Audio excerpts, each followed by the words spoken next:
You're listening to the Patriot Nation Podcast.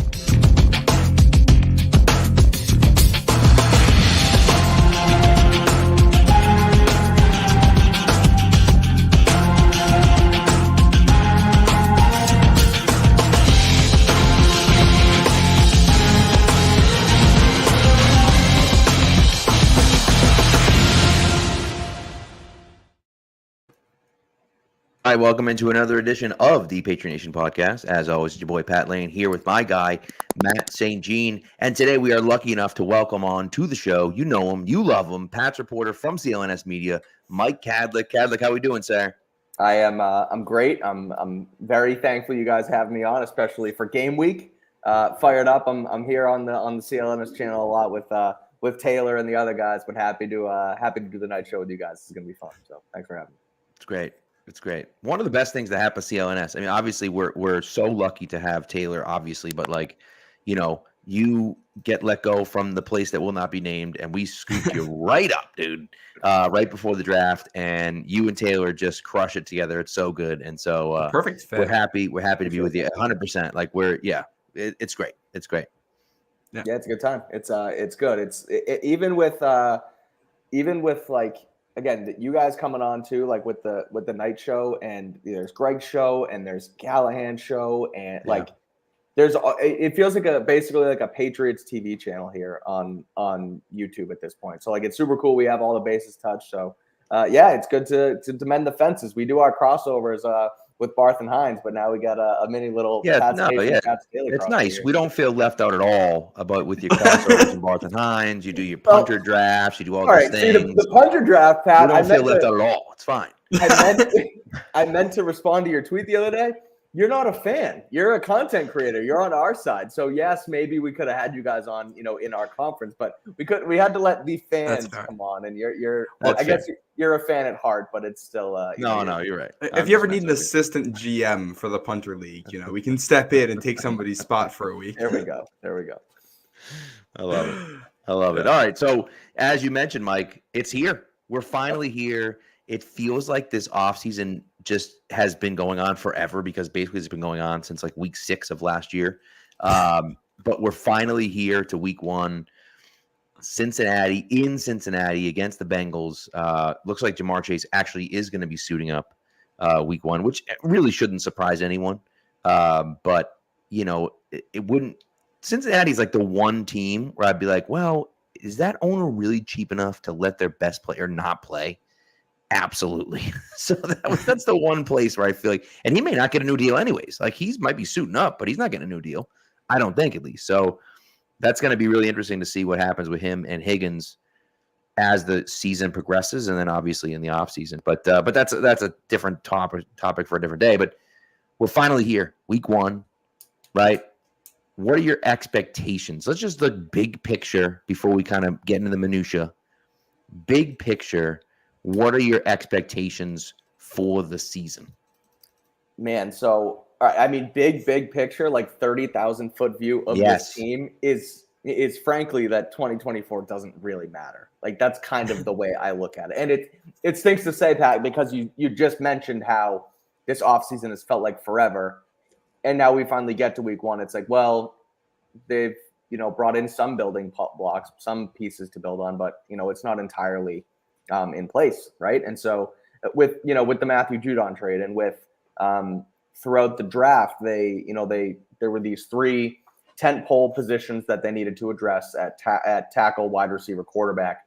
They hit 2 out of 3. They did it with their first 2 picks. The offensive line obviously still an issue, but they still have a ways to go here. And so, I mean, you look at it too, as the lower third says under us, like Brissett's the week 1 starter. So that goes to show you right there too that they're slow playing this thing a little bit, and I think that's okay. It's still year. This is really a reset of what the quick and dirty rebuild from after Brady left. Rather, that was kind of one rebuild, and now we're into the next one. So it's going to take time. So that's kind of my view of the whole season is it's not gonna turn around that quickly, but for this year, even if they don't win as many games as they did last year, you hope that you see progress, and you hope that you see Drake May out there week 6, 7, 8, whenever that may be, and you see tangible pieces of that rebuild start to make sense. Jalen Polk, goes for a couple games with 100 yards, right? Caden Wallace gets in there, and Layden Robinson gets in there, and they really start to show some stuff. So the overview of the season is there are some things that you can get excited about. Let's get excited about them. Let's build some momentum. Let's see what can happen. And 2025 and beyond is when, the Patriots really look to potentially, hopefully, be back, and you start maybe contending for a wild card spot again or something like that. But this year, it's still year one of a rebuild. Yeah. And if I had to summarize all that in one word, I think my expectation here is growth. I think I like that. You want to see the team be conclusively better in the last 4 weeks of the season than it is in the first 4 weeks of the season. Especially you want to see that development throughout the year, and I think that's going to come not just from the players but from the coaches. It's easy to talk about what things are going to look like with a rookie quarterback when he plays and rookie players getting into the fold, but I'm sure we're going to see hiccups from Gerard Mayo and from Alex Van Pelt and from DeMarcus Covington and from Jeremy Springer, all guys who are in this role for the first time. And I'm not going to mind that. But like what they've been saying about the players, it's about not being an error repeater. Mm-hmm. It's about learning from it and improving throughout the season, cleaning up the operation. If they come out there and have 15 offensive line penalties in week 1, that's going to stink. But if by the end of the year they don't have any, and the players might not be good enough, but they're not losing because they're making mental errors. They're just losing because they're not good enough. That is something you can build off of. It shows the coaching is good. Players are disciplined. The culture is good. Like, people are buying in. You just got to get more talent out there. We did a survey with Pat's Pulpit and SB Nation this past week, and 53% of Patriots fans think that the franchise is going in the right direction. Only 12% of fans around the league think that Patriots are going in the right direction, which is a shocking number. Interesting. Yeah. And I think, obviously they're not doing this for the fan interpretation number on SB Nation, but you'd like for that number to be better because it's become obvious that things are going in the right direction. You see the glimpses you want to see, like Mike was saying, from all the young players. Yeah. Well, it's when you look at it like that, through, I guess, the league-wide perspective, right? We're so glued to this team. And, I look at it like being down there almost every day and kind of having to cover the team, like, you learn the 53rd, 54th, 55th player on the roster. And it's like, you look at a guy, and even the wide receiver room, like Jalen Polk and Javon Baker and KJ Osborne, like, we see them every day. We can only compare them throughout training camp to what we see on the field in front of us. So then we bring the expectation that they're starting to get better.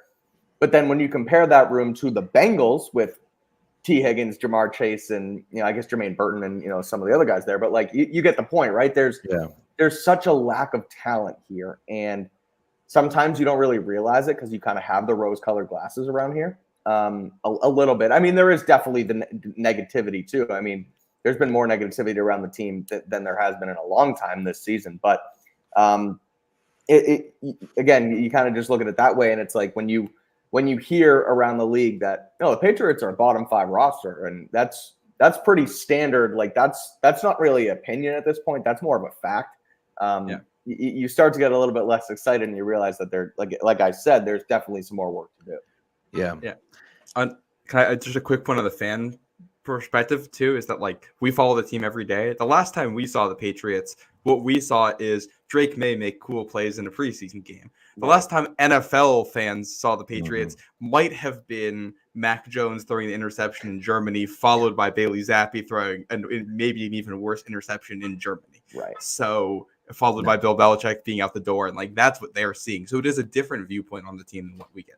And I've continued to preach patience, and you mentioned growth too, like, and how early it is in this rebuild, and that everyone, I don't want to say everyone, but there is that subset of Patriots fans who are already out on Mayo and out on Wolf, and they're messing this up and messing that up. It's like, can we please give these guys a chance? Like, they were hired into these roles at the end of January. Like, let's give it a little time to breathe, because it is year one of this thing. So I think we need to as a collective, Patriots media cartel as well as a fan base, like give them a chance a little bit, because it's not fair to hold these guys' feet to the fire just yet. Well, and that's the thing. We haven't even played a game yet, right? And there's all the gloom and doom and everything else like that. And Jack asked a good question. Will the product on the field look better than last year? And I think here's my answer to that question, right? My answer to that question is very simple.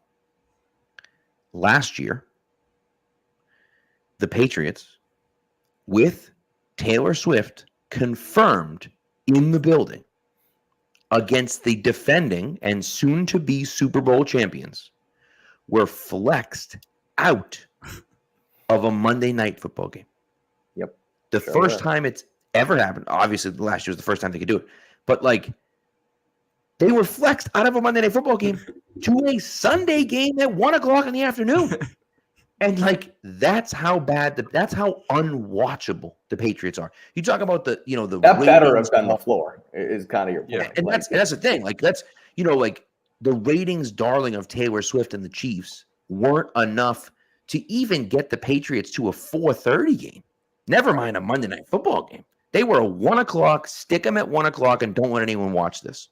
Right. And I think that's how bad they were last year. And Phil Perry made a point on Tommy Karn's podcast where he said, you had the Patriots last year that won 4 games. You had the Cardinals last year, who I think won 5 games last year. They were a better team than the Patriots. Their record wasn't, but they were a better team. When you watch them, you could be like, okay, they're building something. They're not good. They still don't have the players yet. But you can at least see something. And I think that's kind of what we're going to see this year. Now, listen, I don't know if Jalen Polk's going to be any good. I don't know if Caden Wallace is ever going to get in there. I don't know. But I do think that they're going to be a little bit of a better operation. I think their offensive line coaching is going to be significantly better than it was last year. Matt, you mentioned that Indianapolis game. There's an argument that those are the 2 worst interceptions of the last 5 years. I mean, those 2 interceptions, the Mac Jones one, he was 10 yards short of Hunter Henry, who was 15 yards away from him. That's a touchdown. Right. Oh, yeah. That should have been the go-ahead touchdown. Mike, you played college quarterback, okay? You obviously would have thrown that. I never played quarterback a day in my life. I could have hit Hunter Henry. You would have completed the pass. Yeah. Right? That's the thing. And then the Bailey's interception into quadruple I'm at least throwing coverage. it over his head. Well, that's the thing, right? You're at least missing long. Right. Yeah. Just at least give Hunter Henry a chance. He didn't even make the end zone. So it's one of those things where you look at it and just say, okay, they were just so bad last year. It was almost unconscionable how bad they were. And so you feel like they're going to make some sort of progress. Now, the question, of course, in front of everyone is Drake May going to play? When's he going to play? How's he going to look when he plays? I wonder, that poll that asked other people around the league, other fans around the league, if Drake May was installed as the day 1 starter, as Caleb Williams and Jaden Daniels have been, would that 12% be higher, right? Because those people are looking from outside, looking in, right? And they're saying, your number 3 pick isn't starting? This guy stinks, right? And so I wonder if he was named the day 1 starter from months ago, as those top 2 were, would people feel differently, right? And I think, by the way, what the Patriots doing are right. If I were in charge, I'd be doing the same thing, right? But that's kind of something that crossed my mind when you said that, because that is an interesting thing. When people look on the outside, they say, this guy stinks. He can't even play as the number 3 pick. So that's kind of my thought on that. Yeah, the other thing here, we talked about watchability with the commenter there and growth. I think one thing we also forgot about last year's team is that I don't know if there was a single snap taken in the season where even 10 of your projected offensive starters were on the field together. And even if you take away the quarterback position, what was going on there, it was a mess with injuries derailing things from the start. Your best offensive player was Pop Douglas last year, and he got concussed twice. Both of them were kind of freak plays. Juju Smith-Schuster finally has the best game he ever had in a New England uniform and never plays again the rest of the year. Ramondre Stevenson hurt. I think Hunter Henry was hurt at one point last year. I could be wrong on that. Through 17 games, Matt, I had the number a couple times that last year. Through 17 games, they started 11 different offensive line combinations. Yeah, that's crazy. Even if your players are good, you can't do that. And these players weren't. And then, like, obviously Juju was not as advertised. Like, he had his health issues. Devontae Parker, I do think with him, one thing that maybe under-discussed last year is that he did look good in the preseason and then had a hamstring injury right before the season. And I wonder if that was kind of a nagging factor for him all year, because he was never the fastest player, but he looked like he had really lost it last year. Yeah. He missed time. But there was just no point where you had all the guys out there together that you wanted to have. So I do think in some ways, some of the real moments from last year that looked bad may not have, like, maybe they shouldn't have been as bad as they were. You look at the game against the Chargers where they get shut out at home, and they had a lot of missing pieces for that game. The game against the Colts, they had a lot of missing pieces. By the way, that Chargers game, I was at that game. It's the worst game I've ever seen. It's the worst game I've ever seen in person. And I was there for some of those those early 90s Patriots games. Those were dreadful. That's the worst game I've ever seen in person, ever. Was it raining that day or something? It was raining too. It was awful. It was like awful. It was terrible like experience. 40 degrees and raining or something. Brutal. Right? Just like the worst God bless weather. You, Pat. I don't know how you made it out there. I think.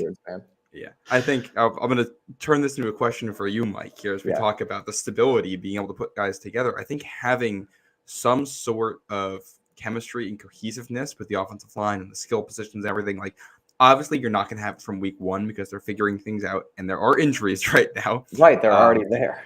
And I do think, you expect to see changes at the wide receiver and quarterback position because you expect, or at least hope, for rookie development, and like having changes at those positions is going to be a good thing, not a bad thing, I think, in this scenario. But with that said, you look at, we'll flash forward to week 12 in the season. We'll assume everybody's healthy. By that point, what would you want the starting offense to actually look like? Who do you want to see out there? It's a good question, right? I mean, obviously you want Drake May out there. And then, I mean, from the offensive line standpoint, right? You mentioned the injuries that have happened last year and how they couldn't get a true starting five out there. That they've already failed to do that, and it's only September 4th right now this year. Like, and again, injuries happen, and that happens, and teams other than the Patriots deal with that too, and it's something that you just kind of have to roll with the punches. But it's too bad that it's already off to this start, right? I mean, Darian Lowe returned to practice today, but he looked like he was a limited participant. City So isn't out there yet, and those are two guys who they projected to be in that first starting five to begin the season, and now they're already scrambling. So call it Okorafor at the left side and Lane Robinson at right guard to play week one. Then week two, if Lowe's back, do you put Okorafor back on the right side, and then do you put Mike Onwenu back at guard? And it's like it's already a bunch of moving pieces. And I get you want to still try and put that best five out there, but that cohesiveness, that chemistry is a factor as well. And that's something that goes all the way back to Dante Scarnecchia, who said your five offensive linemen should be seeing the game through the same one set of eyes. And you can't get to that if you're rotating guys through and having to make constant changes through injuries and through poor play, et cetera. So that's where I see the offensive line. Ideally, Matt, Drake May's your quarterback. Kendrick Bourne will also come back at some point this year, and I think he's going to turn into a factor in the wide receiver room. It'll be interesting how they sort of work the roster around there because they kept those 7 guys. Jalen Reagor gets cut and then brought back to the practice squad, but you're going to have to find a roster spot for Bourne when he comes back. We'll see what happens with a guy like Kayshon Boutte or what have you. But ideally, you're looking at May at quarterback. You're looking at Kendrick Bourne, Jalen Polk, Tyquan Thornton, if he can make it work. Right now, he's your starting X. Right. Even if he wasn't in that unofficial. I don't know if you guys saw the unofficial depth chart that the team put out today. They had Polk and KJ Osborne as the starters, but we'll see how it plays out. It's looked like Thornton throughout camp. So I would like to see Tyquan be the starting X week 12. That means he stayed healthy from now until then, and that means he's potentially putting up numbers. And then, I mean, it's Ramondre at running back, it's Hunter Henry at tight end. The key question here is the offensive line. And to me, I ideally, it's so hard for me. And it goes back to the draft class they brought in, because Mike Onwenu is a better guard than he is a tackle. I would like to see him play guard. They just don't have the tackles right now. And you also drafted Layden Robinson, who you would like to be at a guard spot with City So at a guard spot. And I think the team brought Mike Onwenu back to play tackle on the right side. I just don't think Onwenu wants to play there.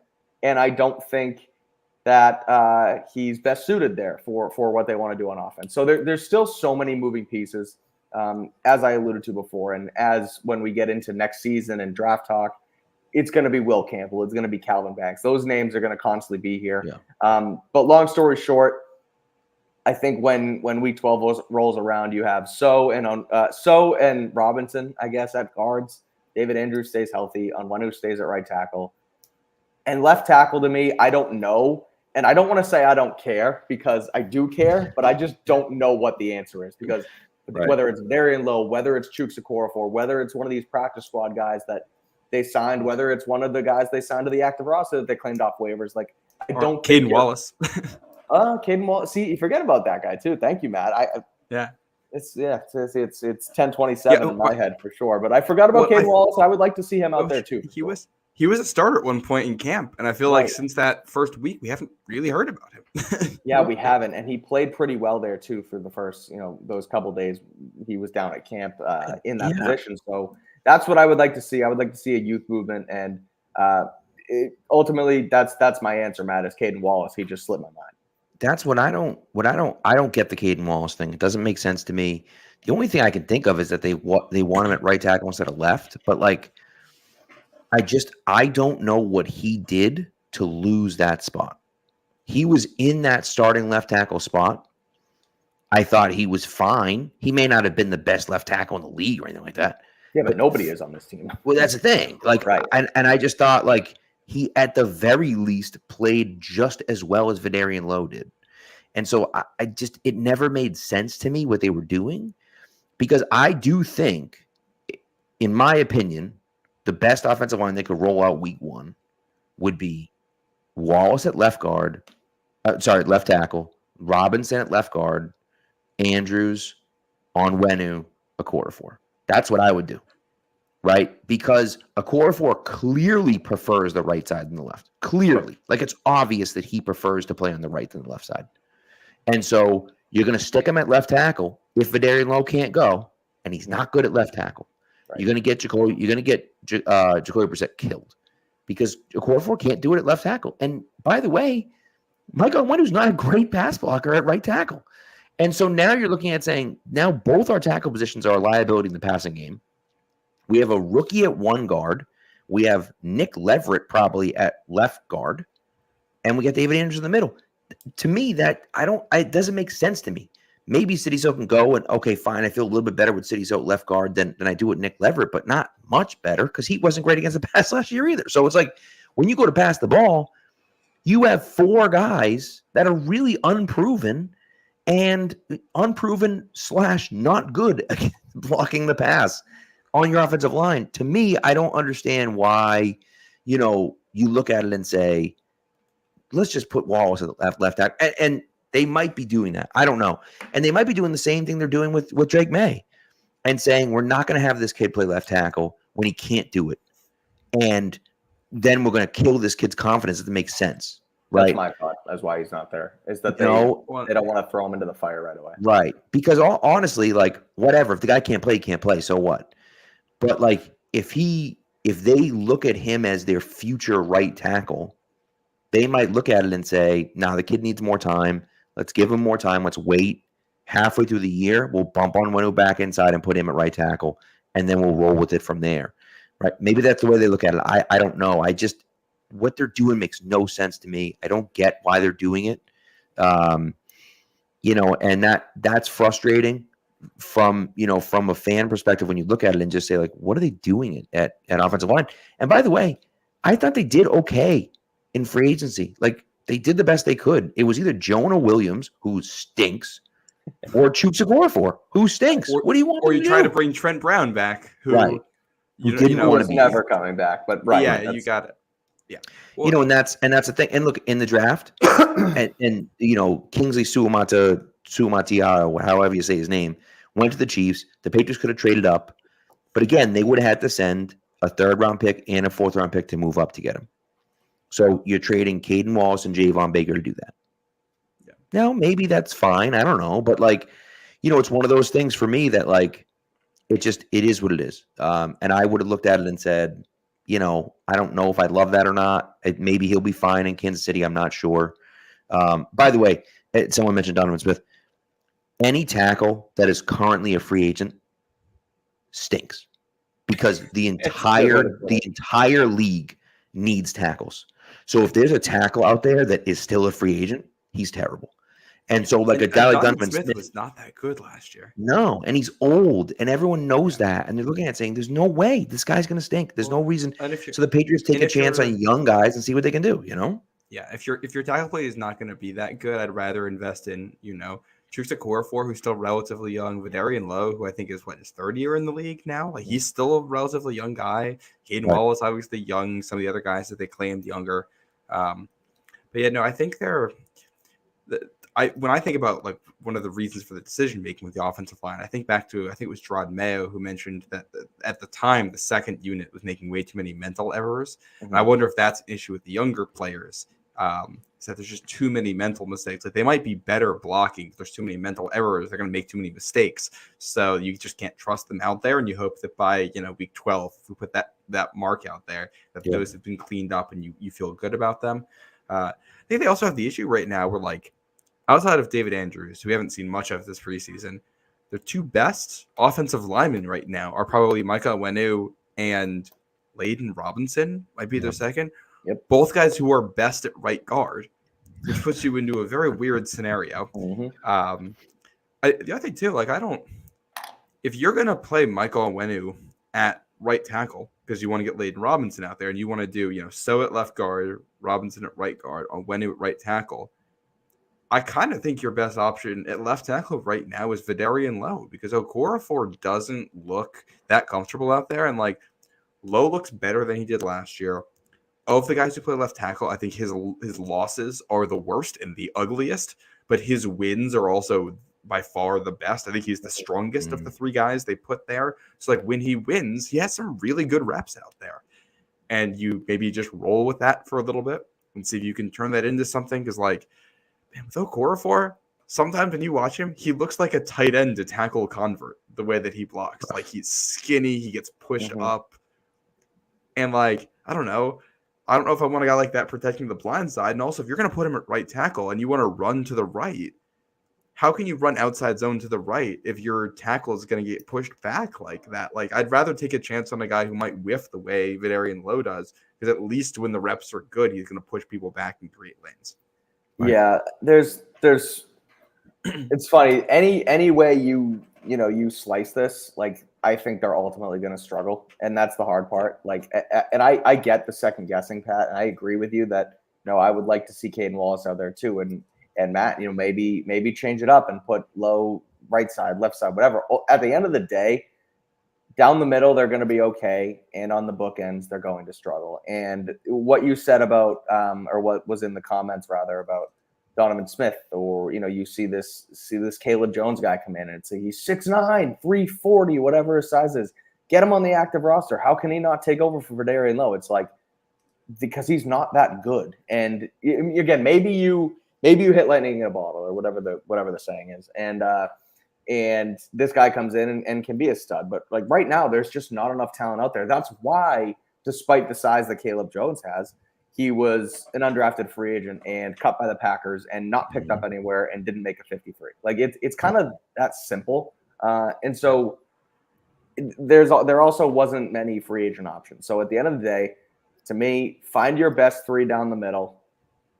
Try your best to figure it out at left tackle, right tackle, whatever you guys, whatever they see fit, and kind of go from there. And that's whatever you do, stay healthy. have at least same 5 guys, and hopefully you can keep Jacoby or Drake May upright for as long as they have to get the ball out of their hands. That's kind of how I see it right now. Agreed. Well, and I think if you can long term, if you can figure out who your left guard, right tackle are going to be for next season, because all of the players you should want at those positions either are under contract or can be under contract, then that just leaves left tackle, and hopefully you can have kind of open auditions throughout the season. The play is probably not going to be super high quality regardless of who's out there, which means you can switch players out and give different players different opportunities to win the job throughout the year.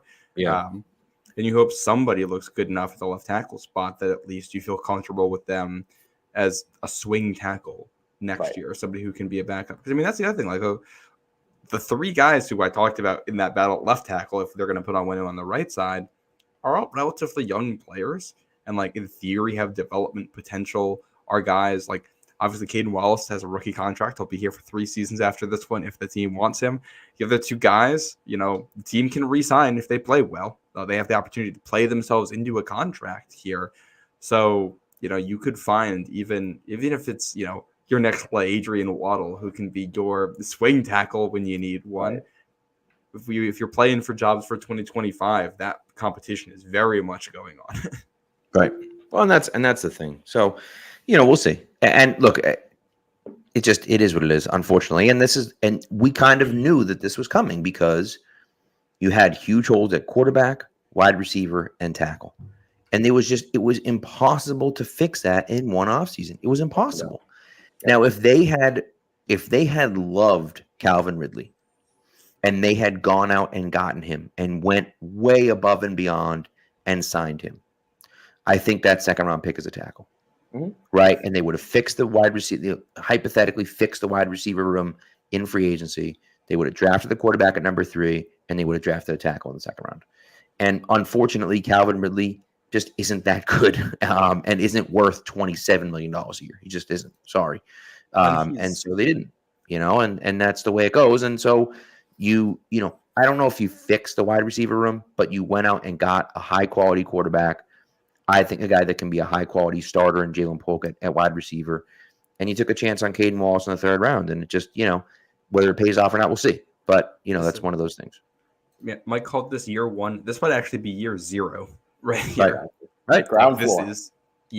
You're figuring out which of the things that they got this year that you can build with for the future, and really, really hoping the quarterback is one of those things. I figure out, but I like looking at it that way too, Matt. Where it's not really year 1 because it is the ground floor. When Belichick leaves, Wolf, Mayo, they get the carnage that was left, right? It's the pieces, and they need to figure out what stays, what goes, what we can try and salvage, what we need. Like I look at Antonio Mafi and I look at Chad Ryland, 2 prime examples. From a year ago, 4th, 5th round picks, or both 4th round picks, actually. Yeah. And they're gone immediately. Not immediately. They give them a chance to make the team, but they're gone the next offseason because those were Belichick picks. And so that's two players where I look at, they're just trying to figure out what's going to stick and what's not right now. And then you figure out your tangible, I keep using that, that word, but the tangible pieces of the rebuild, and then you go from here. And so it's still figuring out what's going to work and what isn't right now. And then next year, once you find those pieces, you figure out what you can add, and then you go from there. Yeah. I only just really realized that they did not add Chad Ryland to the practice squad, and he hasn't landed anywhere, which it kind of surprises me because he looked better in camp this year, and he has a big leg, so I'm a little surprised there isn't a team out there that's like, hey, we're gonna sign him to the practice squad, work with him for a couple weeks, and see if we can turn him into something. But as soon as there was pressure, he was trash. As soon as there was pressure on him, he was trash. And that's, the thing with the mental things though is that as quick as they come, they can go. You never know when definitely with kickers that too. Gets figured out in his head, and all of a sudden he becomes a good player. Very very different circumstance and player. But I look at somebody like Yelda Froholt, who the Patriots drafted all those years ago, who bounced around the league, and then just got an extension as the center for the Cardinals because after like 3 or 4 stops or whatever and years in the league, he finally found a spot that worked and developed him and things clicked for him, and he switched positions too. So that helped, you know what I mean? But so it's sometimes easy to forget that these are human beings we're talking about, and humans tend to develop in weird, unnatural ways. It's not linear at all. That's very true. All right, Alex Smith was a trash can early on, and he found his way. It's a great point. That's a good example. With Tom Brady the other day on Callahan Coward's show, he's talking about how you need to develop young quarterbacks, and guys like I was behind Drew Bledsoe, and Jordan Love was behind, or Aaron Rodgers was behind Brett Favre, and Patrick Mahomes was behind Alex Smith, and it's like that's good company to keep, Alex Smith. So not bad. Yeah. Right. Yeah. I agree. So, all right, we got a quick ad read to do, which we're going to do actually live on the show. Love it. And then we'll get back. We'll talk a little bit about the Bengals afterwards as well. But here we go. This one is Surprise Picks. Surprise Picks is America's #1 daily fantasy sports app with over 5 million active members. It's the easiest and most exciting way to play daily fantasy sports. Unlike other apps on Prize Picks, it's just you against the numbers.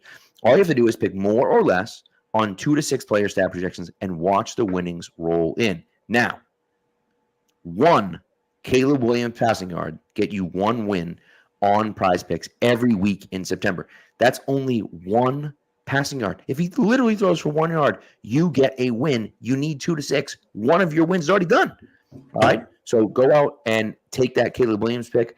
The other one, and one of the things that I like, is that you can win up to 100 times your money with as little as 4 correct picks. 100 times your money, 4 correct picks. Absolutely love it. Okay? Now, week 1, I'm looking at Tyreek Hill. I'm going to go more than 90 receiving yards for Tyreek Hill in week 1. And CeeDee Lamb, I'm actually going to go less than 96 receiving yards. A little bit, everyone's out there really high on Tyreek Hill. I think maybe he's in for, I still think he'll do well, but a little bit less than 96. So anyways, you're going to download the Prize Picks app today. You're going to use the promo code CLNS, and you're going to get $50 instantly when you play $5. That's promo code CLNS on Prize Picks to get $50 instantly when you play $5. You just have to play $5. You don't have to win. You just have to play, and you get $50 instantly. It's guaranteed. Prize Picks. Run your game. All right. So let's get into, should we get into the Bengals a little bit? I think we'll talk about, and listen, I just feel like, and I don't know about your show, I feel like we devolve into like 25 minutes of offensive line talk every show. We just get into the minutia of it. And it's like, it's hard not to talk about it, right? Because they're terrible right now. But I think we need to get away from it a little bit. It is game week. Do you think, now the Patriots are 9.5-point underdogs. Do you think they can keep it close enough, Mike, to cover the spread? I do. I think the game's going to be closer than the books are giving it credit for, and then I think the national media, frankly, are giving the Patriots credit for. Now, like we mentioned in the last segment, they do have a bottom 5 roster in football. They are starting a bridge quarterback who, despite having like one of the lower interception rates in NFL history, is on his 4th or 5th team and has turned himself into a journeyman quarterback, right? And it's a good thing, obviously, to stick around the league this long, but it's also, he's not going to go and blow doors. Had success against the Bengals, and you guys lose me for a second. Sorry. Nope, you're back. Yeah, you're back. I'm back. It lasted this long. I got to the 38-minute mark. But back to it. Jacoby has had success against the Bengals the last couple of years when he was in Cleveland and whatnot. And then I look at Cincinnati too. And I mean, obviously Jamar Chase's situation is up in the air. Joe Burrow coming off of the wrist injury.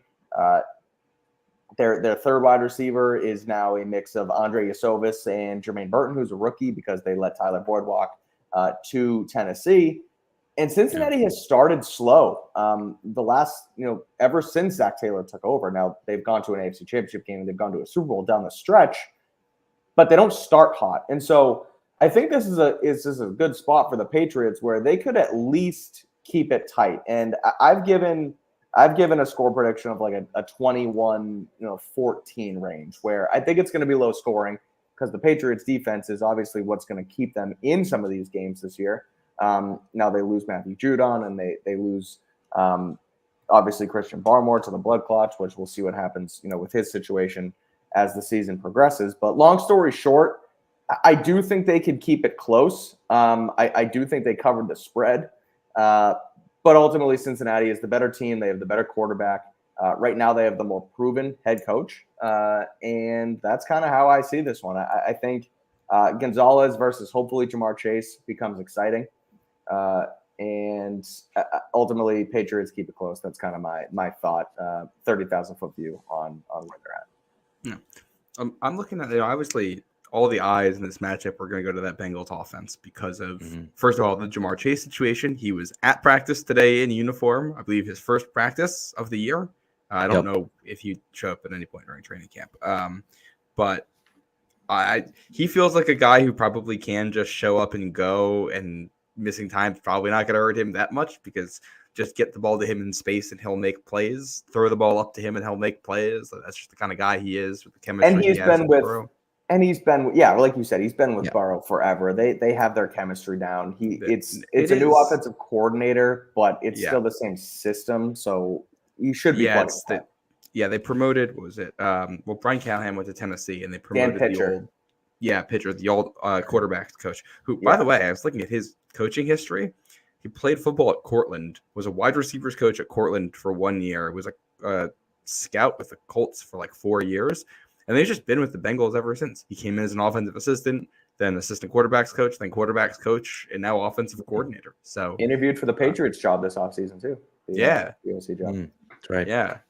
But like obviously all the eyes are going to go to that Bengals offense. I look at this Bengals defense as a really interesting test for New England for two reasons. One, their run defense has not been good.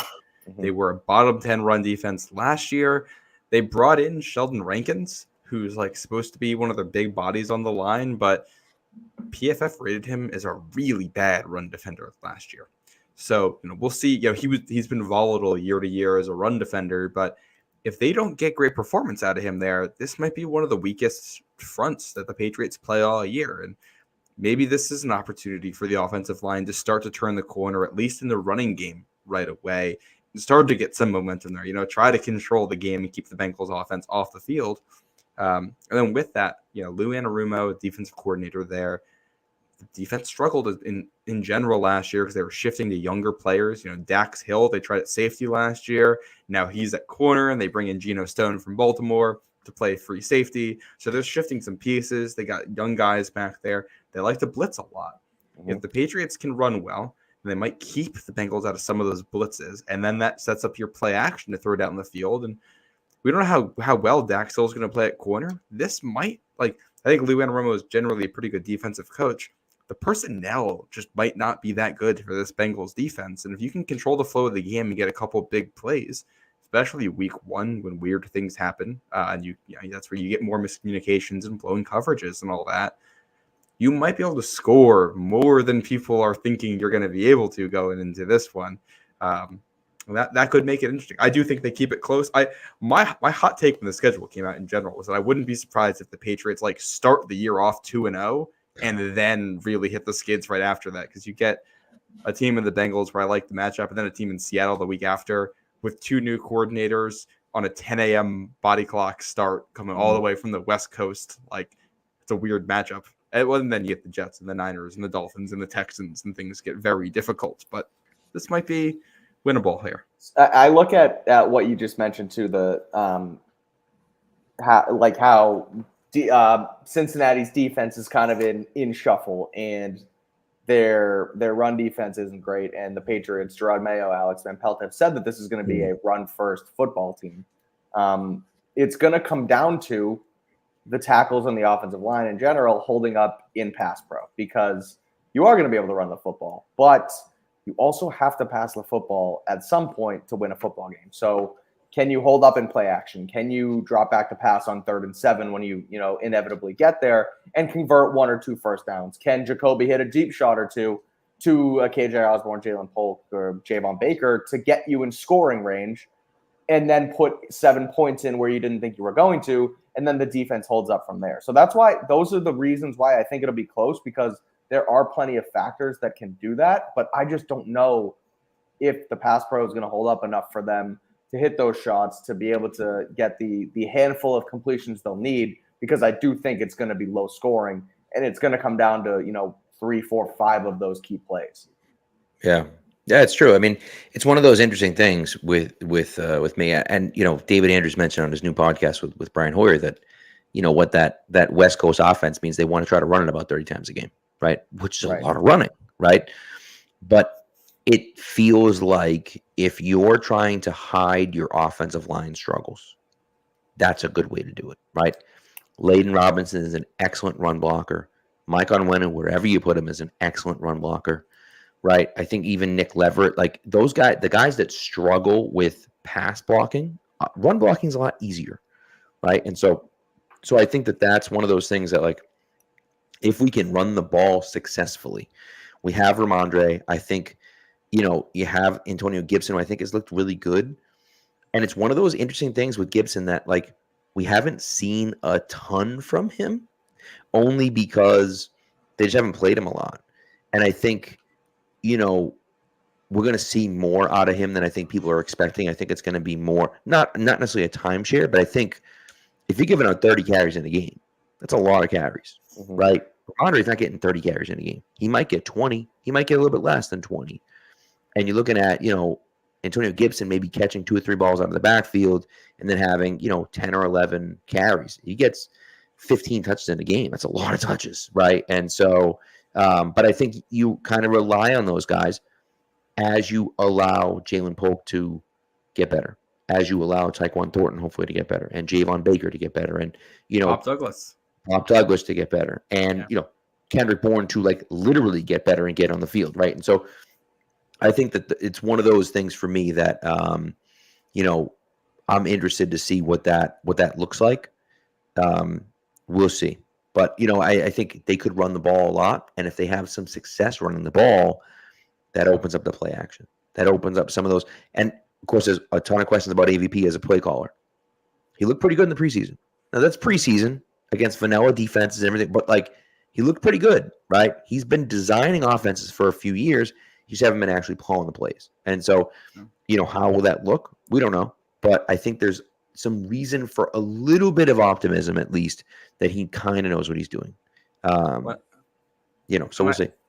When you talk about, pass protection and all that, and the fact that Lou Anarumo likes to bring blitzes, one of the ways to get out of that whole situation, just screens. And we know they've been repping them all training camp, and we've seen some of the screens that they ran in the preseason. And I guess a team like the Bengals, you call the right screen at the right time and execute it correctly, and you can quickly get a 40-yard gain out of something because you just get a total defensive bust on it, which you're going to have an opportunity to do. It's going to be about Jacoby knowing the answers to the test there too, and throwing into the blitz or understanding where they're coming from. And he's seen Anarumo's defense before. And a little inside baseball here. Me and Taylor were planning on a Jacoby Brissett film breakdown and never got to it, but we had a handful of plays checked out, and he finds the answers to the test. And that's something that I've seen for pretty much the bulk of the offseason with him is, sometimes the throws aren't there and sometimes he might be a little slow, but, like, he's getting to his reads. He's going through his progressions and he understands the offense to a T. And so that's huge in a game like this where, Matt, you mentioned Anarumo is going to try and blitz the head off, and he's going to show something on one side and bring something from the other. And if Jacoby understands who's going to be where when, you can make up for not only an inferior offensive line, but also the bunch of different looks that they're going to show you on defense. Yeah. And the other key in all of this, offensive line penalties, you have to have a clean game in a game like this, because all of these points go out the window if every drive is starting in 1st and 20 because you got a holding penalty, or you're getting into your 2nd and 12s because of a false start. Those are those plays. You can't do it. You got to be, like I said before, if the guys on the offensive line lose because they aren't good enough, I can handle that. If they lose because they're making mental errors and getting flags and not lining up correctly and false starts and all of that, that's something you can't handle. So, I think it was clearly hammered home to Chooks Okorafor that cannot happen again. And that's correct. Yes. There was one, it was at practice the other day, and they were doing like a half line blocking setup, if you will, with Scott Peters, and Okorafor lines up and he looks to the inside and he does like 3 frog jumps forward and he's like, I am making sure that I am on the line of scrimmage. It was funny in the moment, but I'm sure that he got reamed out in the meeting room and was like, this can't happen again. Make sure whatever you do, this is number 1 on your checklist. Line the hell up correctly, and then we can go from there. Right. Well, and this goes back to the opener last year with the Chiefs and the Lions. Everybody was complaining about Jawan Taylor jumping early and the Chiefs cheating a little bit to get away with it. This is where that comes from, with the NFL cracking down. Right. True. Which we're curious to see how it goes around the league. You know what we haven't talked about here? We talk a lot about the Bengals offense. We haven't talked about one position where I looked at their depth chart, and it's one of the strangest things I've ever seen. Do you guys know how many tight ends are on the Bengals roster right now? I know there's a lot. I don't know the number because they drafted. They kept 5. They kept 5 tight ends on the active roster, and their starting tight end, their tight end 1, at least on our lads, that depth chart, is Mike Gesicki. Let's go. Yeah, that's Mike. Woo! Because I know they drafted McLaughlin. I don't know how they say his name. And Eric All. Is Eric All on the 53 as well? Sure is. Both of those, plus Tanner Hudson, Drew Sample, and Mike Gesicki, which I wonder if I think we're going to see a lot of like Chase Higgins and maybe 2 tight end personnel, like depending on what they view Gesicki as. Like maybe Sample is their inline tight end. They're going to use Gesicki as like a big slot with what do you call it? Mike Gesicki stinks. Everyone knows Mike Gesicki stinks. He's not good. He was the worst tight end in New England last year. I was going to say that was the thought here was he's a. Instead of just saying this guy ain't that good, it was, well, he's not really a receiver. He's not really a tight end. He's kind of a hybrid, and he's going to be the key to the offense. And I fell for it, too. I thought that Bill O'Brien would bring his 2 tight end system back from Gronk and Hernandez days, and that obviously wasn't the case. And so, nice guy, good dude. He's fun. Hate to say that he stinks. He wasn't great last year. He's gotten worse pretty much every year since that career year in Miami. So him being listed as their tight end 1, I don't know how much I look into that because, again, they kept 5, so they're going to use a lot of, probably 2 tight end sets or rotate those guys through. But that is wild that they kept 5. Yeah. So we'll see. Well, if they're counting on Gesicki to block at any point in this game, I'll be feeling pretty good. Yeah, of course. That ain't happening. The interesting thing for me, and the question that I have really is like, or at least when I look at it, I think by the end of the season, Eric All is their starting tight end. Eric All, kid from Iowa. Tight end. Michigan. Michigan. Yeah, Michigan too, sure. But Michigan's not tight end you like Iowa is. Sorry. Just, it sounds better to say he's from Iowa. I love Tanner McLaughlin coming out. He's like super old. And he's like took a long time to really develop into that good player that he was in Arizona last year at least. But, it dealt with injuries and everything else. And so, I question whether McLaughlin can do it. I do think by the end of the year, Eric All's the guy. But what does that mean? I don't know. But that's kind of how I look at that tight end room, at least just from my perspective. But just one quick thing I wanted to add. We talked a lot about Ja'Marr Chase and kind of, whether he'd play and how much he'd play and how he'd do and everything else. And when thinking about him, it brought me back to Aaron Rodgers. And Aaron Rodgers 2021, Aaron Rodgers question, is he going to play? Is he not going to play? He was sitting out of training camp. He wasn't playing training camp. Everyone didn't really know what was going on. And, of course, he went in and threw for, 4,000 yards, 37 touchdowns, and 4 picks, and he was incredible, right? What people forget is that week 1, they lost 38-3 in New Orleans. And he was 15 for 28 for 133 yards, 0 touchdowns, and 2 picks, right? Now, the next week, he threw 4 touchdowns and 0 interceptions. He didn't throw another interception until November, right? But that first game, he threw literally half of his interceptions for the entire season in the first game, right? So that it took a little bit of acclimation to get back. Now, wide receiver isn't as complicated of a position to play as quarterback is. Right. So it may not take any time for Ja'Marr Chase to come back. but it is something that bears watching. He's practiced for the first time today. Today's Wednesday.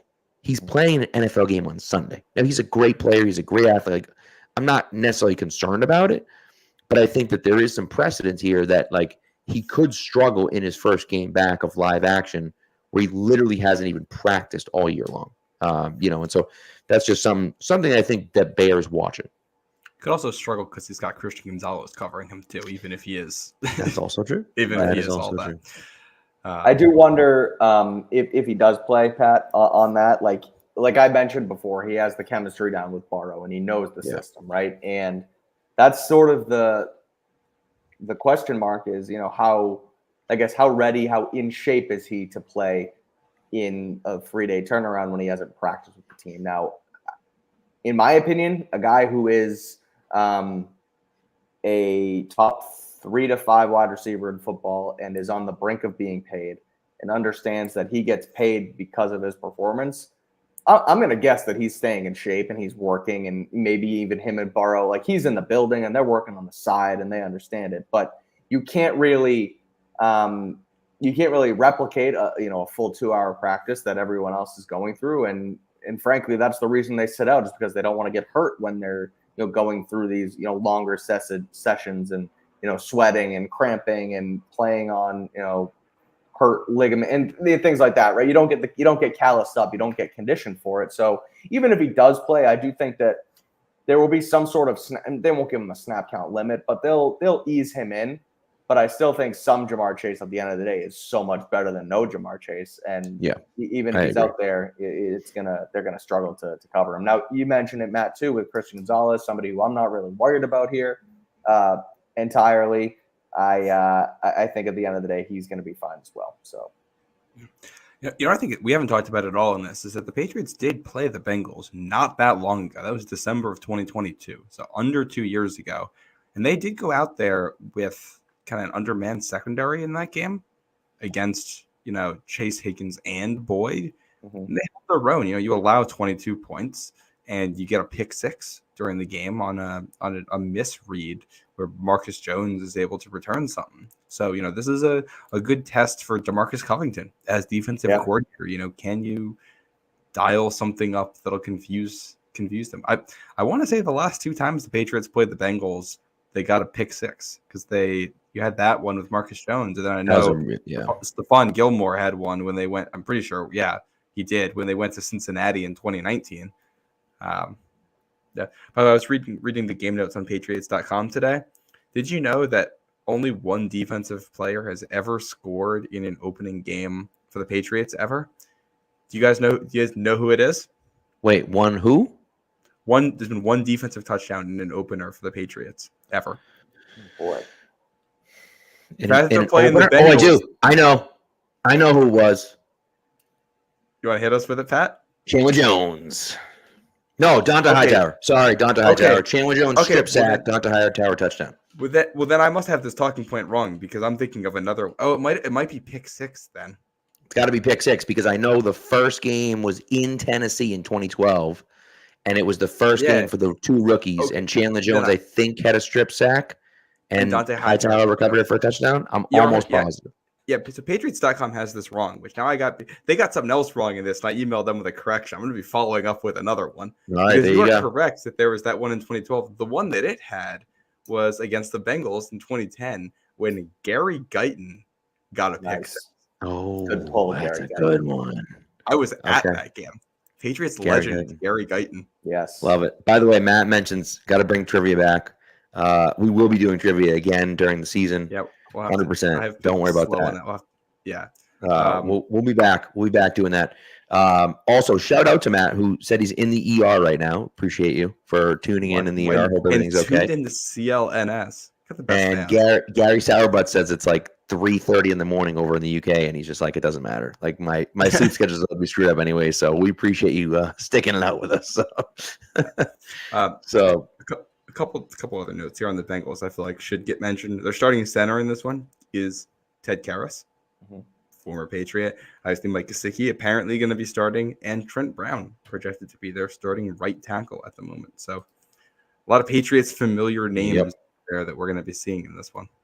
Yeah. Gesicki as well. I know we mentioned him, but there's another one too.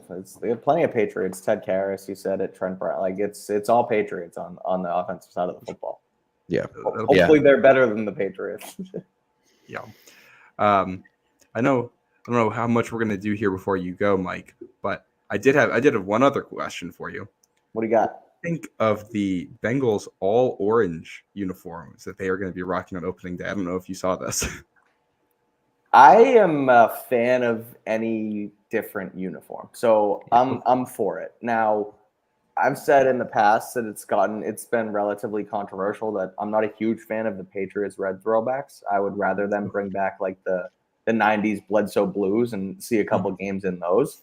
But like even the Denver uniforms that everybody hates this year, I'm fine with it. I'm good for change. Like the lime green Seahawks jerseys that they bring out for Thursday Night Football, sure, why not? Even that color rush game between the Titans and the Jaguars when they had like those just brown, like whatever. It's all in fun. Like you just like seeing new stuff. Yeah, I just like chaos. So if the Bengals are gonna pull out all orange uniforms, I'm for it. Now you can change the helmet so it can be all orange. They do like the white out with the white helmets too, which is pretty cool. The white tiger. Yeah, so like I'm for it. Cool. Why not? Let's have some fun. Yeah. So yeah, I'm cool with it. I like it. I think the Patriots are eventually going to move back to those red jerseys, kind of like as an alternate, because the sleeve looks almost identical. I just felt like that was intentional for them, that they wanted to make that move. They haven't made it yet, so I don't know if they ever will. And Robert has said that he's never going to wear red with the silver helmet, only do it with the white helmet. So I'm not sure if they'll ever actually do it.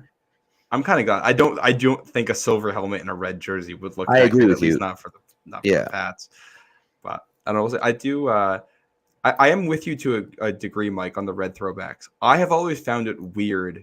The team named after the Patriots and the Minutemen, and it's all Revolutionary War stuff, came into being wearing the color red, the color of the redcoats, the famous color of the enemy in the war that you're building the whole thing around. That never made any sense to me whatsoever. I think the jerseys look good, but but they're fine. Like everyone blows a gasket whenever the Patriots are throwback week, throwback. Like they're good. They're good jerseys. I would rather see. The problem is the uniform's so much better than what they have right now.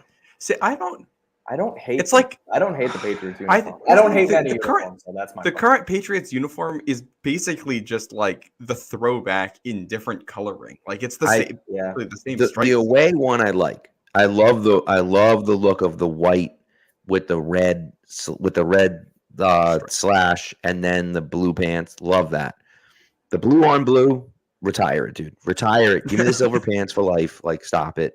And Kadlick, to your point, I love the 90s blues. I think those are great. I would love to see the italic letters come back. Ooh, those are sick. A big Elvis on the shoulder. Yeah, dude. Yes. I wish it'd be fun to do some kind of like a mashup uniform. Like or maybe do like the silver helmets and silver pants with the navy blue, but like in the style of that 90s throwback or something, and like that way you still keep the colors that's still clearly like this era of the Patriots, but you get an older design in there. Remember the gray jerseys, the alternate gray jerseys? I had my favorite thing as a kid was my gray Tom Brady jersey. Let me tell you, those things I think like objectively were not good looking. Like that uniform didn't like it's weird to have like it was a popular jersey, like and then white socks jersey to buy. It was weird, but like I still liked it. Like it was cool. Yeah, it was different. I had a gray Bledsoe.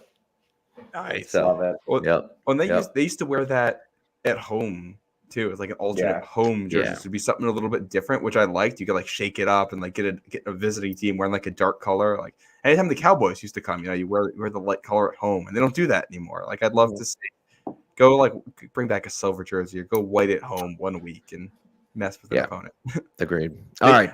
Miami come in and wear aqua. They hate wearing their color. They like wearing white. So wear white at home and make. It's a good point. I do like that. Little mind games. You know what I mean? Yeah. Don't let them be comfy. If they're gonna make you play in all navy blue in the sunlight in 90-degree heat down in South Florida, make them do something at least a little bit uncomfortable. Of course, the last time the Patriots had the opportunity and chose white, didn't end well for them in Super Bowl 52. So maybe they shouldn't do that. But, you know. And I don't think they've intentionally worn white for a home game since that opener against the Bengals in 2010.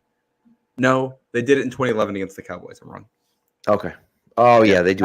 Matt, you have the uniforms down pat, huh? Oh yeah, he does. Yeah, it's a little obsessive. I'm not gonna lie. A little concerning. Yeah. By the way, shout out to TD who has a Bruce Armstrong jersey, killing it. Love it. Wish we had a Bruce Armstrong on this team, but nevertheless. Yeah. All right, Mike. We have taken a ton of your time, so we're gonna let you go. But before we do, I mean, listen, if you're watching the show, you should freaking know where to find Mike Kadlick, for God's sakes. But just in case, Mike, you got to tell everyone where they can see you and read you and hear you and find you and everything else. By the way, Alex Barth tuning in. Can you hold on? I missed the question. Sorry. Can you rank the 3 face masks with the white helmet? Red, white, and gray. Mike, you want to rank them?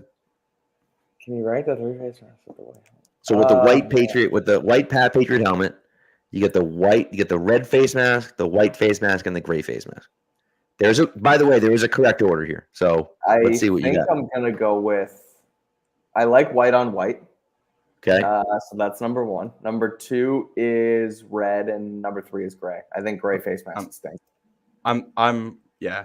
I don't mind the gray with it, but like I like the red. I'm gonna go. I like white is clean, then red, then gray. No, you're both wrong. It's red, white, gray. I mean, gray is clearly third. Third. Yeah, you know. Yeah. You know what I do wish they would do? We talk about bringing red back. I'd love to see the white throwback jersey with the red pants. We haven't seen that in a long time. That would be cool. I'm with you. That would be like that. Fun. They only wore the white throwbacks once back in 2009 when they were doing the AFL stuff. And that was that game in Denver against Josh McDaniels' team where they lost in overtime. And those jerseys have never been seen. Jerseys. My white whale, to this day, my white whale jersey is a Troy Brown white throwback jersey from 94 with the 75th anniversary patch where it says T Brown in the back because Colin Brown was on the team too. Are those the ones where they had the red numbers, but it was like white numbers on the shoulder? Yes. That's my white whale. I don't even know if Troy Brown has one of those jerseys. Like that's all I want. Like if I could somehow find that jersey, I would pay an obscene amount of money for that jersey. That's the one. That's been my my white whale for quite a while, and we'll see. You never know. So, but anyways, no, I do think the white is fine. I just think the red on the white, it does something. It does something for me. So. It looks good. All right. Before we're interrupted by Barth here, thank you, Mike, for coming on. We appreciate it. But again, plug yourself. Let everyone know where they can find you. And this is great. We'll have to maybe we'll do something with you and Tayler. That'd be fun to do like a crossover. You know what I mean? Maybe we could do like a whole round table with all 6 of us. That'd be crazy. That'd be a little too much, maybe. But, you never know. Too many cooks. Yeah. It might be hard. Too many cooks in the kitchen. We could try we can bring Barth in, and Barth can host a whole round table like he does. Look at that. And people will be like, why the hell am I watching this crap? It should just be doing, dude. Let's do that in like the middle of May or June next year. It'll be a 4-hour podcast, just us naming Patriots players. Right. And people are like, who are these guys, Pat and Matt? Who the hell are these guys? We'll do it on a Friday night. We'll each bring a couple beers and we'll just name Patriots players until we get too tired. Love it. Sounds good. We'll definitely we got to get that set up for sure. But there we go. You can find me on Twitter at Mike Kadlick. You can check out our Patriots Daily podcast on the Patriots CLNS channel right here. And me and Tayler will be covering the games for CLNS, post-game shows, pre-game shows. Like I said, Pat's Daily, and we'll have a bunch of written work up on clnsmedia.com every day. So check us out there. It's great. It's great. And it's the second best podcast on this network, right behind us. Yeah. And like I said, man, I honestly, I really and truly believe things happen for a reason. And I know, obviously the way things ended at the other place didn't work out great, and it was a crappy kind of situation. But for us to land us, for CLNS to land you and have you come on here and you make great content, and we're lucky to be part of it. And so we're happy to have you here. It means a lot. Thanks. That's appreciate the kind words. Of course, man. So we'll see it. Maybe we'll see it spot sometime. You never know. Oh yeah. So, I moved to Norwood. Did I tell you that? What? Yeah, I'm in Norwood now, so we'll be around for sure. Like, all right, man. 5-minute We'll have to have you and the wife over for dinner one time if you can handle the 3 kids running around. Yeah, sounds good. Or we'll do breakfast at Spot. That sounds better. That's probably a better idea. All right, well, guys, appreciate you having me. Thanks a lot. Thank you. Thanks, Mike. Appreciate you, man. Yeah. Later. All right. Time to pay the bills here.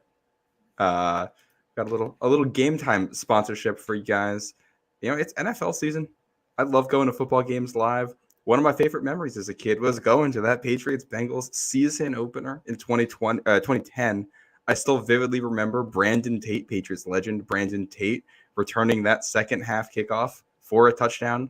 I brought a little camera with me to the game and recorded that. So somewhere there was a video of Brandon Tate that I took returning that.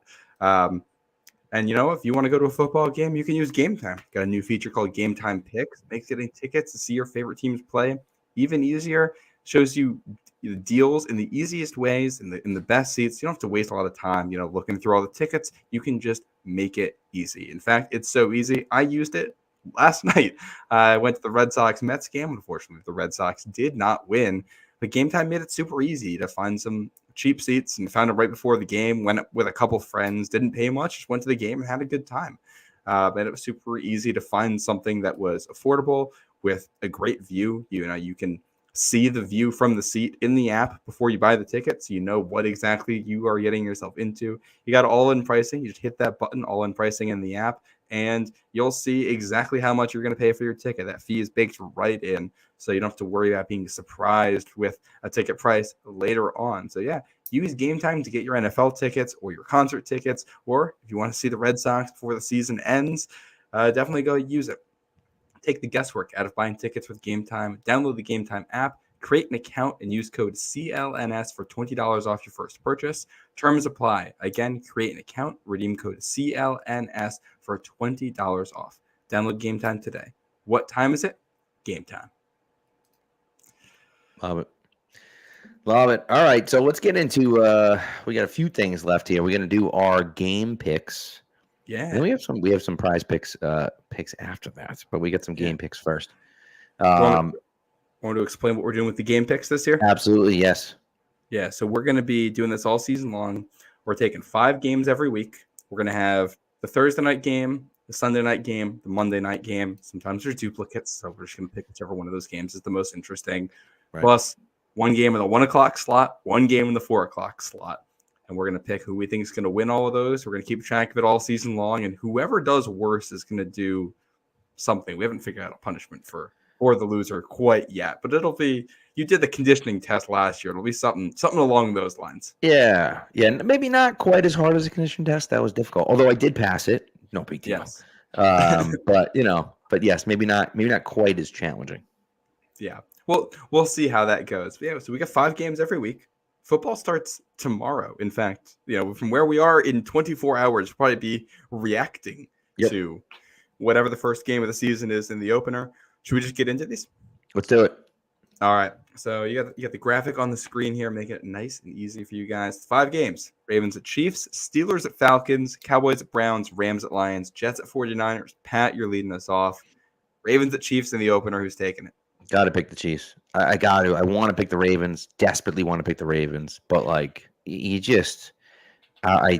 see it. It's got to be the Chiefs. Yeah, I'm right there with you. We saw the Lions go out there and pull off the upset last year. I just having that happen 2 years in a row. I like this Ravens team, but you lose a defensive coordinator, you lose a lot of offensive line pieces. I think they're going to take some time to come together this year and find out who they are. So. Yeah, I think I'll take the Chiefs at home. I also think last year the Lions were like that come up team, that team that kind of no one believed in, and that's not the Ravens this year. And so they're not as hungry as the Lions were last year. Yeah, no, I agree. Although perhaps the Ravens come out. This was the AFC Championship game last year, and the Chiefs won it. So maybe the Ravens have a little bit of vinegar that they've been working on this week, and they want to exercise some demons. I wouldn't be super shocked. I think it'll be a good game, but I think the Chiefs take it. Very true. I like it. The 1 o'clock spot. Now, this game's interesting. Steelers at Falcons, the Arthur Smith revenge game. Russell Wilson, quarterback for the Steelers. Kirk Cousins in for the Falcons. This is a very interesting game. It might not end up being good, but just from a narrative perspective, I'm curious to see how this works itself out. Who are you taking? Chaos. Chaos is what I'm taking. Chaos. I'm going with the Pittsburgh Steelers. It's complete insanity. I have no reason why. I don't know why the Steelers against the Falcons, who should win the NFC East fairly easily, or NFC South, I'm sorry, fairly easily.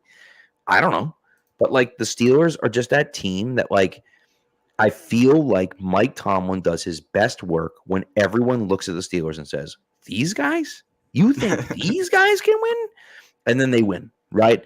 And then last year, and what he does is his worst work when you think that there's no way they can lose. Like last year, when they were just walking into the playoffs, and then the Cardinals and the Patriots back-to-back at home and lost them both, right? But then they were going to lose the streak of over 500, and they won like their last 3 games down the stretch, 2 of them against like tough opponents, and it was like, what the hell are they doing? Who is this team?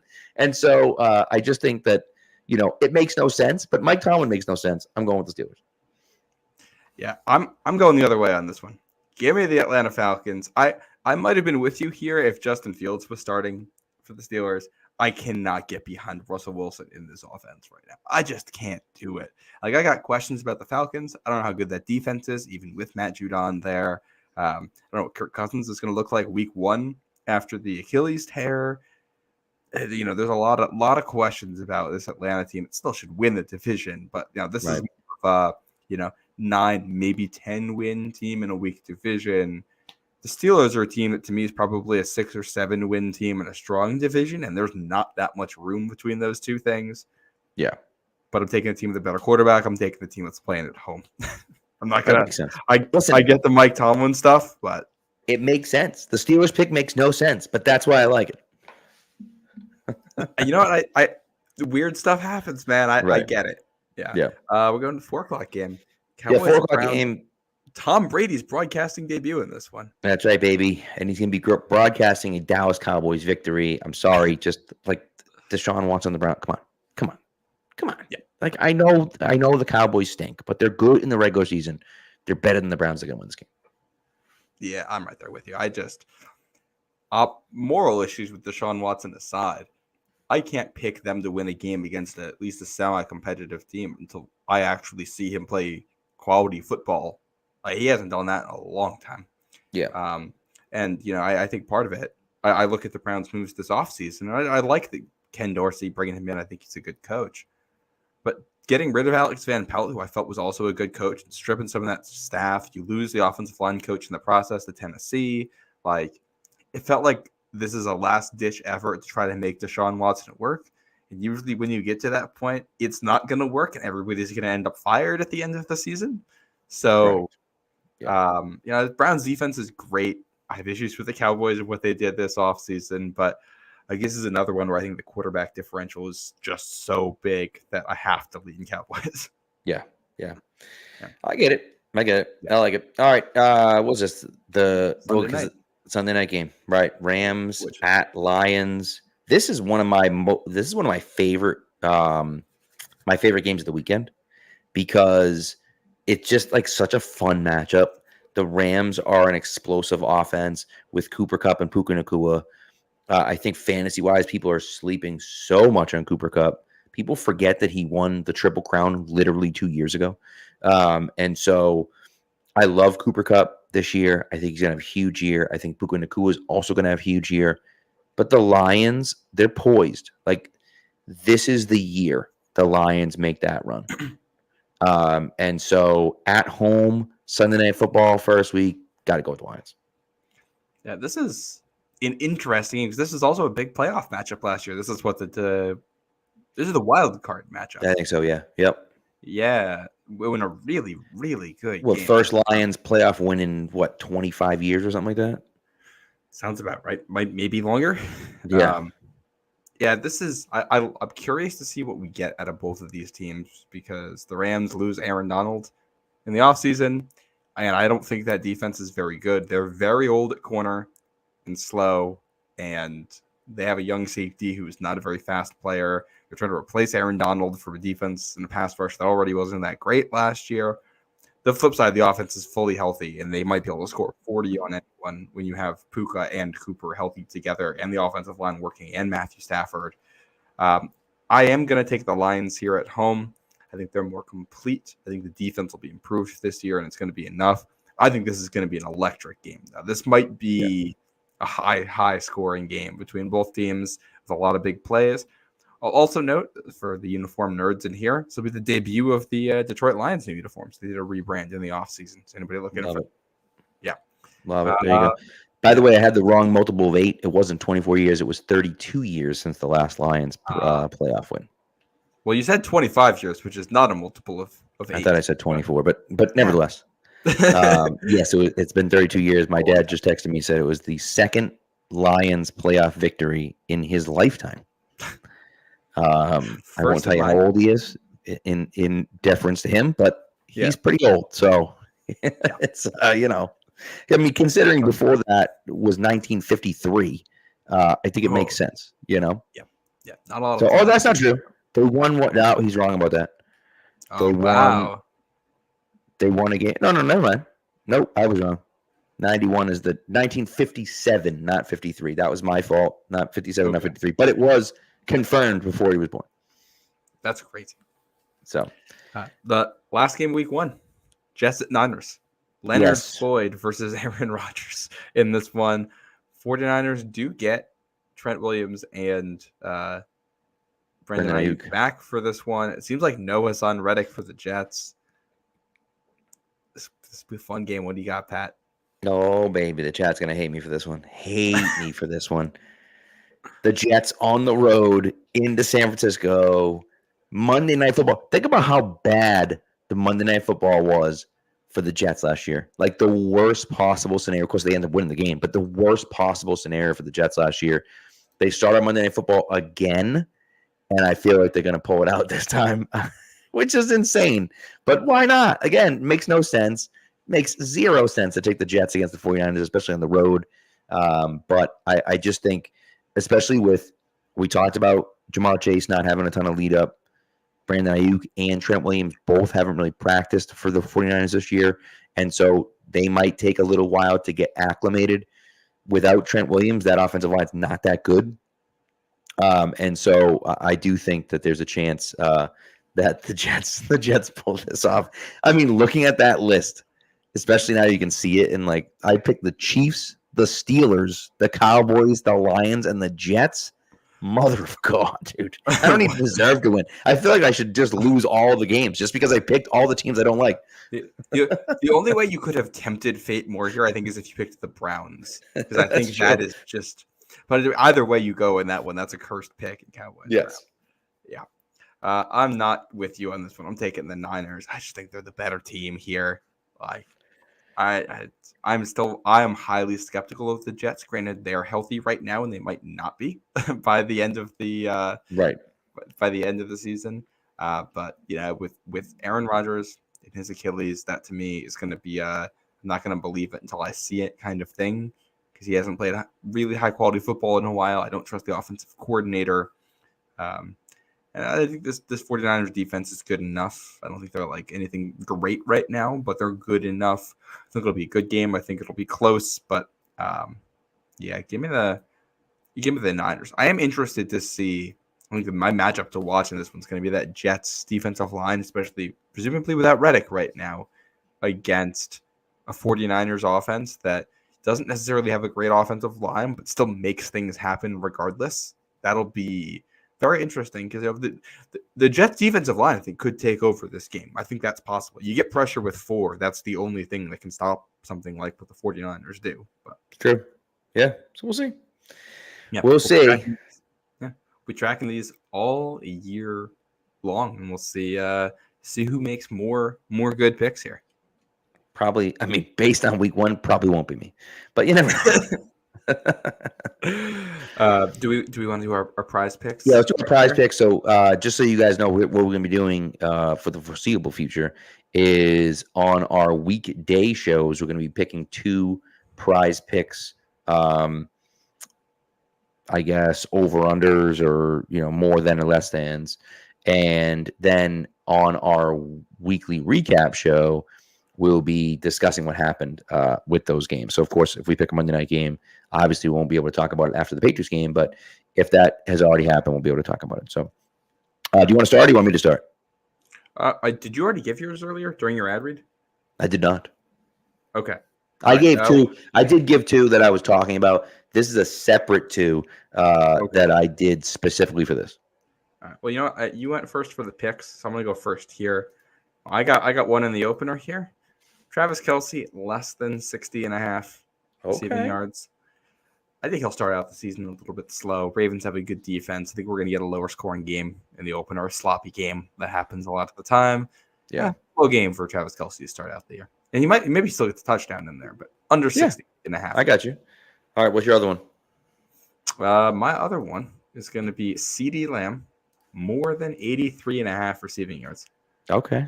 He is the Cowboys offense, I think. And I think against that Browns defense, there's going to be a lot of just get it to CD and let him do something. So makes sense. That's where I'm going with that one. I like it. Now with two picks, you triple your money. So if you get them both right, triple your money. So for me, I am going with the Friday night game. I'm going with Devonta Smith for more than 62.5 receiving yards. Again, could be kind of one of those ugly games, but I just think Devonta Smith is really good, and I think he goes for a lot of yards. I think that passing attack really is just a two-headed passing attack. I know Dallas Goedert is there as well, but it's just A.J. Brown and Devonta Smith. And Devonta Smith is being slept on, as he always is, because he plays with A.J. Brown. He's a really, really good receiver. He'd be a number one receiver on a lot of teams. And so I'm going Devonta Smith, more than 62.5 receiving yards. And here's what I would tell you, okay? I'm not picking the Caleb Williams over 0.1 passing because that's insane. But if you want a guaranteed dub, unless he gets hurt, Ramondre Stevenson for more than 12.5 rushing attempts, are you kidding me? Yeah. Are you kidding me? That could be 22.5. I didn't think about taking it. Over 12.5 rushing attempts? That's a guaranteed win. And so Ramondre Stevenson over or more than 12.5 rushing attempts. I like it. So there you go. So there's my two. And we'll discuss these on Sunday's show because we'll be able to do that. We'll discuss these on Sunday's show after the Patriots play in Cincinnati on Sunday. Yeah. If we want to wrap up here with picking up some leftovers, what we didn't discuss, we did a lot of uniform talk. What we didn't talk about is that the Patriots did unveil when they're going to be wearing their throwbacks this year. Yes, very true. Yeah, they're playing against Houston, right, on the 13th of October. Yeah, and the other one is it Indy, right? Isn't it Indy? Yeah, Indy week 13. Week 13 in December, I think it is. Yeah. Yeah. Which some fun little notes for you. This is the first time they will ever wear red against Houston, because they didn't come into the league until 2002. First time they're going to wear red against the Colts since I think 92. Okay. I wrote an article on Pat's Pulpit that has the exact date in it, so go check that out. But they've these particular 80s throwbacks they've never worn against an AFC South team. They wore the Reds against Tennessee in that snow game, but that's the 60s throwback, which is a little bit different. It's got a different striping pattern and a lot of minor differences that are different than the ones they wear now. But the ones that they have now, they've worn 9 times. 4 of those were against NFC North teams. 4 of those were against AFC East teams, and the other one was against the Chargers last year. So they basically almost exclusively wear it against 2 divisions, but now they're breaking it out.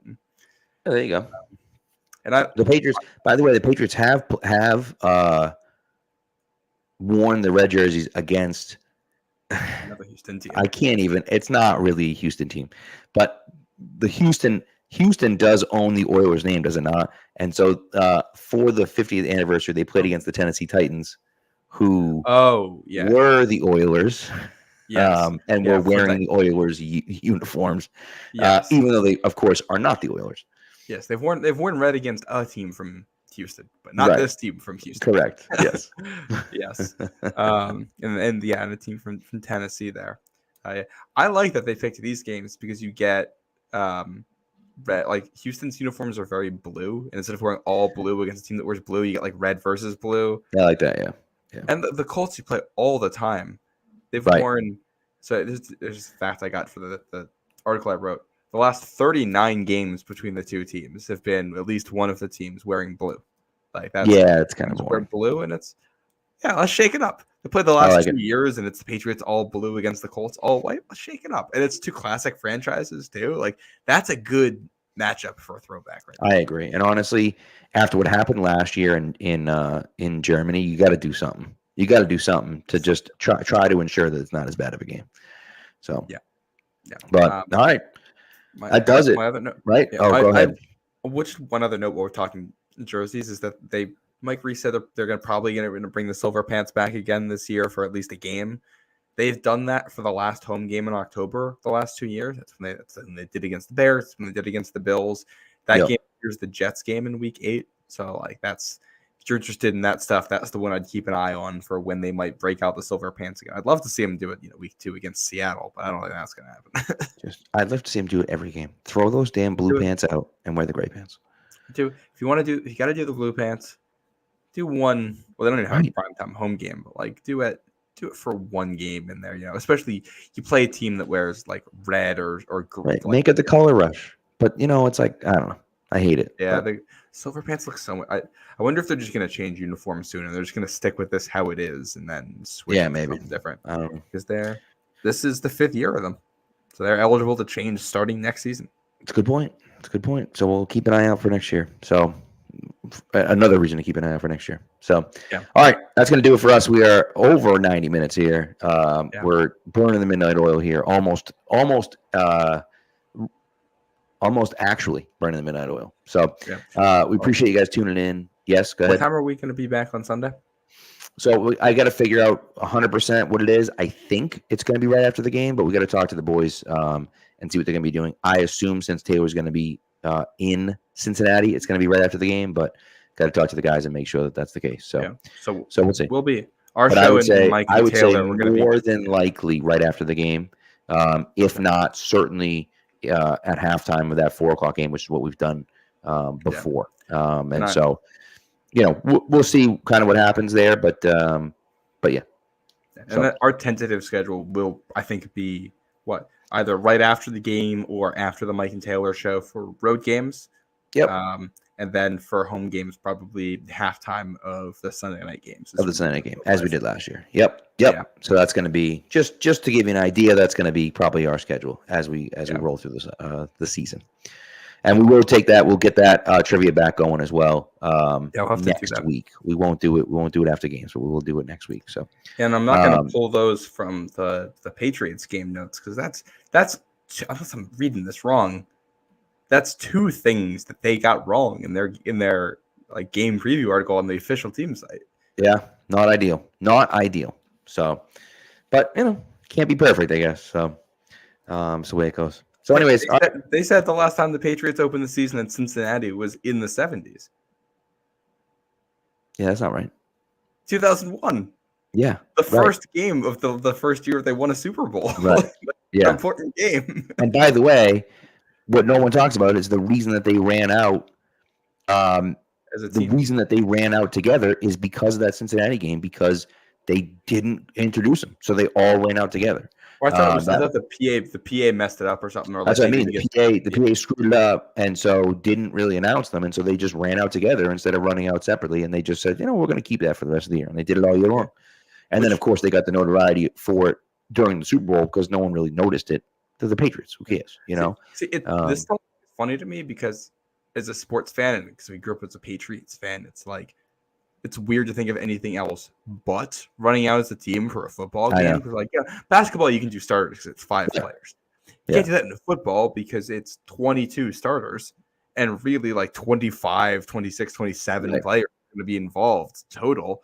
Like, I don't know. They still do it sometimes. Some teams still do it though. It's crazy. I do think for like the Super Bowl or something, if you wanted to bring back some spectacle, it would be fun to be like, hey, we're gonna have whoever the captains are or whatever, be the ones that are announced. Then the whole team comes out. Bring back some just give me some pageantry for the Super Bowl. Let's get some smoke machines and some lasers and dim the lights. Yeah. So, but all right. We're really out of here this time. We'll talk to you guys on Sunday after the Patriots game. We'll finally have an actual game to talk about instead of just practices and hypotheticals. So looking forward to that. Even if the part doesn't look good, I'm still looking forward to that. So we'll talk to you guys on Sunday.